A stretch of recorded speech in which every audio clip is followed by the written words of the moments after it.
সবাইকে শুভেচ্ছা জানিয়ে শুরু করছি আজকের ইউটিউব স্পেশাল। প্রথম প্রশ্ন নয়লা।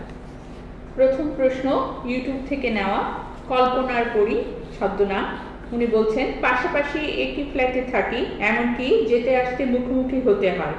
তাদের সাথে কতটুকু দূরত্ব রাখবো? ওদের আমাদের সাথে সম্পর্কটা একদম দায়সারা গোছের। ওদের আচরণে বিরক্ত না হয়ে পারি না। এই ধরনের মানুষের সাথে কিভাবে মিশবো?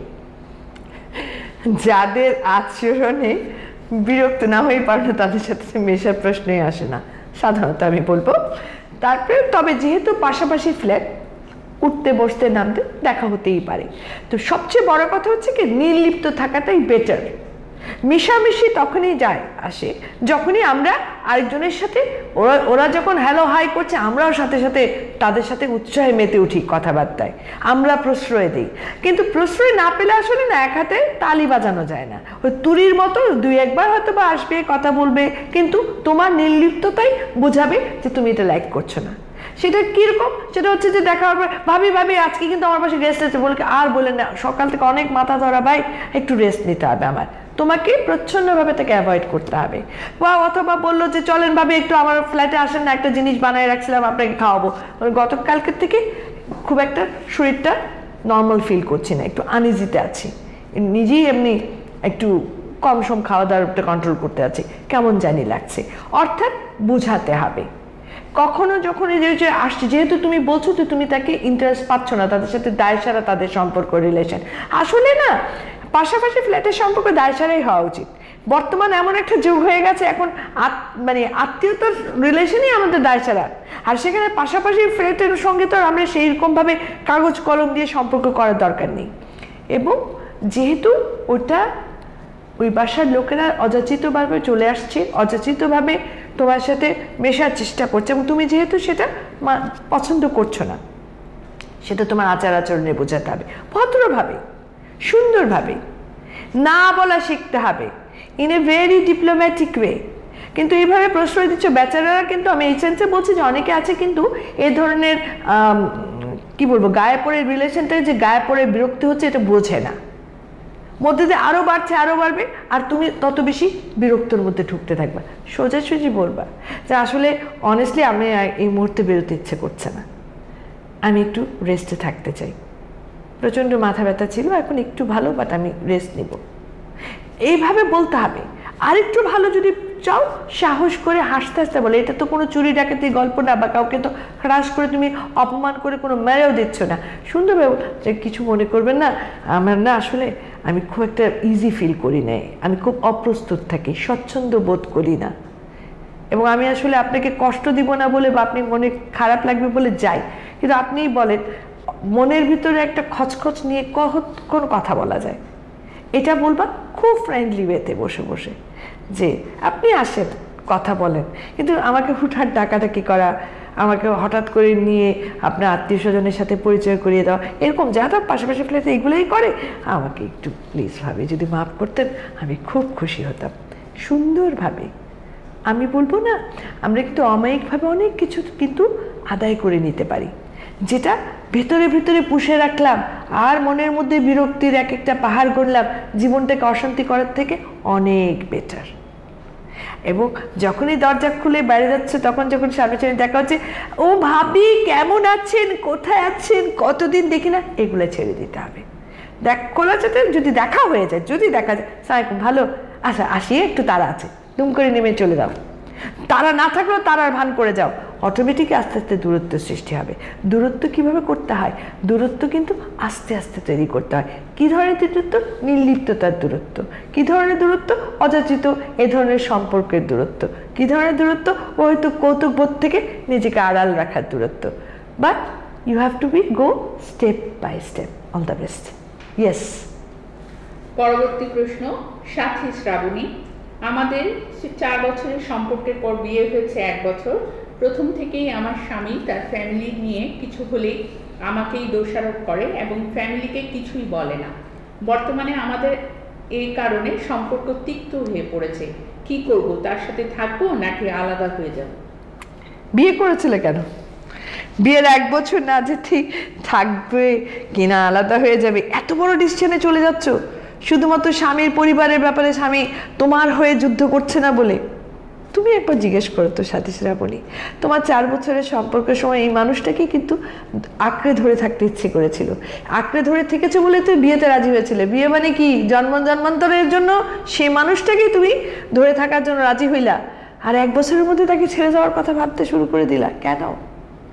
ধৈর্য করো। একটা জিনিস তোমাকে সবসময় মনে রাখতে হবে, তোমার স্বামীর বয়স যদি এখন 28 বছরও হয়, বয়স তো লেখেনি তাই না নাইলা, সো 28 বছর যদি হয়, 28 বছরের মানুষটা কিন্তু 27 বছর পর্যন্ত একরকম পরিবেশে বড় হয়েছে, অভ্যস্ত হয়েছে। কারণ প্রেমের জীবন আর বিবাহিত জীবন কিন্তু এক না। প্রেমের জীবন হলো সিনেমা, আর বিবাহিত জীবন রিয়েলিটি, বাস্তবতা। সো এখানে একটু খাপ খেতে সময় লাগবে। এখন তুমি 27 বছর পর্যন্ত ওর ফ্যামিলির সঙ্গে যেভাবে চলেছে, তার থেকে এখন একেবারে হুটহাট করেই তুমি তোমার মতো করে নিয়ে আসতে পারলে কি হবে? আজকে যদি ও তোমার মা বাবার সম্বন্ধে 24 ঘন্টা তোমাকে বলে তোমার মাকে এটা করতে বলো না, তোমার বাবা এটা করলো না কেন, ইস তুমি এখন পর্যন্ত তোমার ভাইয়ের সঙ্গে কিছু বললা না আমার ব্যাপারে, তোমার কেমন লাগতো? আমরা মেয়েরা কিন্তু এগুলো চিন্তা করি না। আমরা মেয়েরা বিয়ের 1 বছরের মধ্যে জামাইকে মনে করি যে একদম 100% আমার জন্যই তৈরি হয়েছে সে, এবং তার মা বাপ ভাই বোন 14 গোষ্ঠী কেউ নেই, একদম এতিম, অর্থাৎ তাদের হয়ে আমার হয়ে তাদের সঙ্গে যুদ্ধ করো। এটা করতে যাও কেন? তাতেই হয় কি, এই আমার হয়ে তাদের সাথে যুদ্ধ করো বলতে গিয়ে বউটাও এদিকে কালার্ট হয়ে যায়। কারণ মা বাবা ভাই বোনরাও কি দেখতেছে, তো আগে তো পোলা এরকম ছিল না, বিয়ে না হইতেই 6 মাস না যেতে পোলা কেন, এইটা তুমি মা এইভাবে রাঁধছো কেন, মা এই ধরনের ড্রেস তুমি কিনছো কেন, আমি তো এই কালার পরবো না, এই ধরনের কথাবার্তা যেটা মা 27-28 বছর শুনে নেয়, থমকায় যায়, থমকায় ভাবে 27 বছরের পোলা তো এরকম ছিল না, করলো কেডা ওই লাস্ট 1 বছরের যেটা আসতেছে। তো এইভাবে কালার্ড হয়ে যায়। এই জন্য আমি বারবার বলি, তোমার স্বামীকে দিয়ে তার বাবা মা বা পরিবার, তার পরিবারের লোকজনকে কিছু বলানোর দরকার কি? তুমি আস্তে আস্তে হয়ে যাবে সময়ের সাথে সাথে। তুমি যার সাথে এই প্রবলেমটা হচ্ছে তার সাথে মোকাবেলা করার চেষ্টা করো। আর এই মুহূর্তে বিয়ের 1 বছর তো, তার মধ্যে লাভ ম্যারেজ, অটোমেটিকলি কিন্তু তোমাকে মানিয়ে নিতে একটু সময় লাগবে। প্রত্যেকটা মার কিন্তু শোকে, আমি ধরে নিয়েছি তোমার শাশুড়ি মেইনলি হয়ে থাকেন, যে একটা স্বপ্ন থাকে কিন্তু না, যে ছেলেকে সুন্দর দেখে একটা মেয়ে খুঁজে টুজে আনবেন, তারপর বিয়ে দেবেন, এরকম একটা স্বপ্ন দেখতেই পারে। তো সেক্ষেত্রে লাভ ম্যারেজটা কিন্তু বেশিরভাগ ক্ষেত্রে দেখা যায় মেয়ের বাবা মা কিন্তু মাইনা নেয়, পোলার বাবা মা নেয় না, স্পেশালি পোলার মা নেয় না, কারণ পোলার মার মনে একটা কষ্ট থেকে যায়, আস্তে আস্তে ঠিক হয়ে যায়। কিন্তু এই ধুম করে এই জন্য তুমি এখন কোনোভাবেই তোমার হাজব্যান্ডকে এই ব্যাপারে কথা বলতে দিও না, কথা না বলাটাই বেটার। বিশ্বাস করো, কিছু জিনিস গায়ে মাখো, কিছু জিনিস ওভারলুক করো, কিছু জিনিস তুমি জানো যে তুমি রিয়েক্ট করবা, সেটা রিয়েক্ট না করে জোর করে হাসার চেষ্টা করো। বিশ্বাস করো, একটা সময় গিয়ে তুমি রিয়েলাইজ করবা যে তুমি কত ভালো কাজটা করেছো। একটু তোমাকে মনে রাখতে হবে কিন্তু যে একটা 27 বছরের জীবনটা মাত্র 1 বছরে কিন্তু পাল্টে ফেলা যায় না। তোমাকে একটু হলেও মানিয়ে নেওয়ার চেষ্টা করতে হবে। তোমার মধ্যে কিন্তু মানিয়ে নেওয়ার খুব অভাব। 1 বছর না যেতেই থাকবো না যাবো, যেখানে 4 বছর ভালোবাসছিলা, কি করে ভাবলা? কি কেন ও আমার হয়ে কথা বলছে না, হোক ও কথা বলুক না, তোমারটা তুমিই না হয় হও। তুমি একটু সহানুভূতির সহে মাথা ঠান্ডা করে একটু মেশার চেষ্টা করো, তুমি একটু ওভারলুক করার চেষ্টা করো। তুমি একটু তোমার যখনই দেখবা তুমি তোমার হাজবেন্ডকে, কেন তোমার মাকে এটা বললা না, কেন তোমার বোনকে এটা শোনাইলা না, এই কেন দোষারোপ থেকে রেহাই দিবা, কোনো কিছু বুঝতে দিবা না, নর্মাল থাকার চেষ্টা করবা। তখনই দেখবো আস্তে আস্তে তোমার হাজবেন্ড তোমার হয়ে আপনিতেই কথা বলতে থাকবে। বাট সময়কে একটু সময় দাও, একটু ধৈর্য নিয়ে কাজ করো। এতটা অ্যাডামেন্ট হলে কিন্তু আর যাই হোক সংসারে সুখ বা শান্তি কোনোটাই আসে না। ইয়েস। পরবর্তী প্রশ্নটাও ধৈর্যের উপরেই। তামান্না চাঁদনি বলছে, ধৈর্য ধরা প্রয়োজন, কিন্তু কত সবুর করব? আচ্ছা, তার মানে আমাদের একটা ভিডিও আছে বোধহয়, হ্যাঁ, আর কত, হ্যাঁ আর কত সহ্য করব। এই আর কতটা না এক একজনের উপর এক এক রকমের। হ্যাঁ, কেউ আছে দেখো 16 বছরে মেট্রিক পাস করে, কেউ 18 বছরে মেট্রিক পাস করে, তাই না? কেউ দেখা যায় 20 বছরেও কিন্তু মেট্রিক পাস করতে পারে না। তার মানে কি, মেট্রিক পাসের পরীক্ষা, প্রশ্নপত্র, বই খাতা কোনো কিছুই তো চেঞ্জ হয় না, একই জিনিস থেকে যায়। এবং তারাও কিন্তু সব মানুষ, তারাও কেউ মার্সের থেকেও আসে না, বা তোমার কি বলে বৃহস্পতি গ্রহ থেকেও আসে না, তারাও মানুষ, তারাও ভাত খায়, সবই ঠিক আছে। কিন্তু পিপল টু পিপল এটা আমি বলবো ভ্যারি করে। আমি জাস্ট একটা উদাহরণ দিয়ে বোঝালাম। তো ঠিক তেমনি তোমার যে সহ্য করাটা, আমি ধরেই নিচ্ছি এটা হচ্ছে কোনো না কোনো ক্ষেত্রে ধৈর্যের যে পরীক্ষাটা, এই ধৈর্যের পরীক্ষাটা তুমি যদি সারাক্ষণ ভাবতে থাকো আর কত আর কত করে দেখলাম, হ্যাঁ আর কত, এটা হলে কিন্তু এই আর কত কখনোই শেষ হবে না। কারণ প্রতিটা মুহূর্ত তুমি যখন ধৈর্যের পরীক্ষা দেওয়া মানে কি, দেওয়া মানে হচ্ছে ঠিক আছে আমার উপরে এই প্রেশারটা আছে, হোক যত প্রেশারই আসুক আমি আমার মতো করে এগিয়ে যেতে থাকবো, মানিয়ে নেওয়ার চেষ্টা করব, আমি ধৈর্য ধরবো। এটা যখনই ভাববা আমি জানি আমি একদিন ওভারকাম করতে পারবো, আমি জানি আমি একদিন সব কিছুকে জয় করতে পারবো। মানে কুল থাকার চেষ্টা করতে হবে। আর কত শব্দটা না রাবার দিয়ে মুছে ফেলো জীবন থেকে। আর কত দিলেই ভুল, বলবা আরও হোক, আমি নেবই চ্যালেঞ্জ। যখনই দেখবো তখন দেখবে টাস টাস টাস টাস সব সমস্যা চলে যাচ্ছে। আর কত শব্দটা আমাদেরকে অনেক বেশি পিছিয়ে ফেলে, অধৈর্য করে ফেলে, এবং পরবর্তীতে কি হয় জানো, পরবর্তীতে বেশিরভাগ ক্ষেত্রে এই আর কত আমি বলবো অশান্তির একেবারে অতল সাগরে আমাদেরকে ডুবিয়ে দেয়। That's it. আজকে শেষ প্রশ্ন, কামরুন্নেসা আয়েশা বলছে, আমি ভালোবাসতে চাই না তবুও জোর করে রিলেশন করতে চাই, রাজি না হয় মিথ্যা ব্লেম, কি করব?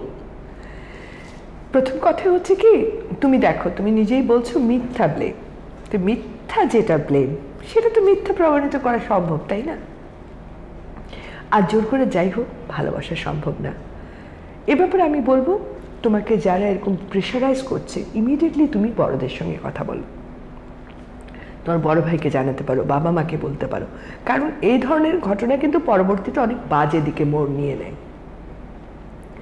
আমি চাচ্ছি না, জোর করে একজন চাচ্ছে, এবং তার মানে কি মিথ্যা ব্লেম মানে ব্ল্যাকমেল করার টেন্ডেন্সি। ব্ল্যাকমেল করার টেন্ডেন্সি যে মানুষটা, সে আর যাই হোক ভালো মনের মানুষ নয়। সো বেটার আমি বলবো ইমিডিয়েটলি মুরব্বীদের সঙ্গে কথা বলো, এবং তোমার যে এই সমস্যা হচ্ছে ওনাদের কাছে মেলে ধরো। এটা নিয়ে নিজে আর নাড়াচাড়া করতে যেও না, ভবিষ্যতে এটা ভালো কোনো ফল দিবে না। আজ আর নয়, সবাই ভালো থাকবেন, সুন্দর থাকবেন, সুস্থ থাকবেন। আল্লাহ হাফেজ।